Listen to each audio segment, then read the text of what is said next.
ताकतवर मुल्क हथियारों की तैनाती कर रहे थे, सैन्य अड्डों को एक्टिव कर रहे थे। मगर बर्फिस्तान में असल महायुद्ध की पटकथा 24 घंटे पहले लिखी गई, जब आर्कटिक के आसमान में रूस अमेरिका के जंगबाजों का आमना सामना हुआ। दरअसल रूस ने दावा किया है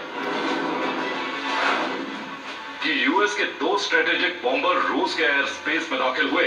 बेरिंग सी के आसमान में अमेरिका के 2 बॉम्बर ने घुसपैठ की। रूसी डिफेंस ने अमेरिकी बॉम्बर्स को आसमान में इंटरसेप्ट किया। इसके बाद रूसी फाइटर जेट ने यूएस बॉम्बर को एयर जोन से खदेड़ा।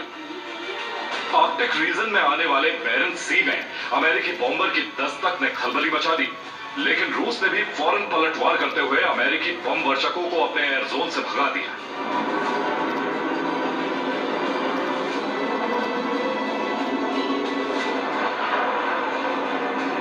रूसी डिफेंस का आरोप है कि अमेरिका ने पुख्ता प्लानिंग के तहत रूसी सीमा में अपने बम वर्षकों को भेजा।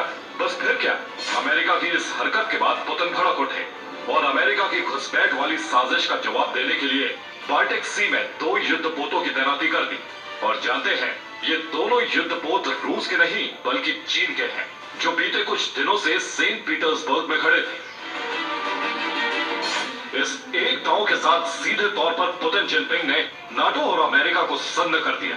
बस फिर क्या, महाशक्ति अमेरिका ने अपने परमाणु हथियारों की जानकारी सार्वजनिक कर दी, ताकि रूस और चीन को अपने एटमी विनाशकों की ताकत से रूबरू करा सके। और अब अमेरिका की इस गर्जना से तीसरे विश्व युद्ध का ट्रिगर दब चुका है, जिसमें बम गोला बारूद ही नहीं बल्कि एटमी हथियारों का इस्तेमाल हो सकता है।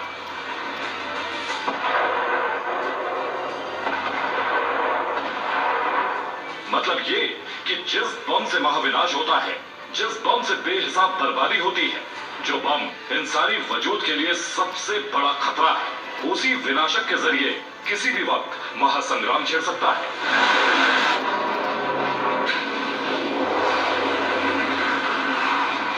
ऐसे में अगर बात एटमी हथियारों की हो, तो रूस, चीन, अमेरिका के पास कितने परमाणु हथियार हैं, ये भी जान लीजिए। Stockholm International Peace Research Institute के मुताबिक जहां साल 2023 में रूस के एटमी वेपन्स की तादाद करीब 4489 तक है, परमाणु हथियारों की खेप में दूसरे पायदान पर अमेरिका है, जिसके जखीरे में 3748 न्यूक्लियर वॉरहेड है। तीसरे नंबर पर चीन है, जिसके पास साल 2023 में करीब 410 परमाणु बम है।